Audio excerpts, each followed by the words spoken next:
কোথাও একটা পড়েছিলাম, একবার এক সাপ ছুরি কি জিনিস তা না বুঝে ছুরিকে আষ্টে পৃষ্ঠে জড়িয়ে ধরছিল। যত জড়িয়ে ধরছিল তত বেশি সে ক্ষত বিক্ষত হচ্ছিল।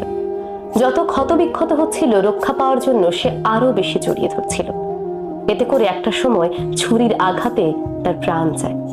তেমনি আপনি যে সম্পর্কে আছেন সেই সম্পর্ক আপনার জন্য কতটা মঙ্গলময় অথবা কতটা ক্ষতিকর সেটা আপনাকে বুঝতে হবে।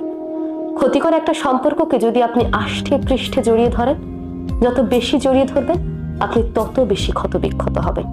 আপনাকে বুঝতে হবে এই সম্পর্কে জড়িয়ে থেকে সম্পর্কটা তো টিকবেই না, বরং আপনি শেষ হয়ে যাবেন। মানসিকভাবে আপনি মারা পড়বেন। তাই নিজে মারা যাওয়ার আগে, মানসিকভাবে সম্পূর্ণভাবে শেষ হয়ে যাওয়ার আগে সে কোথাও একটা পড়েছিলাম, একবার এক সাপ ছুরি কি জিনিস তা না বুঝে ছুরিকে আষ্টে পৃষ্ঠে জড়িয়ে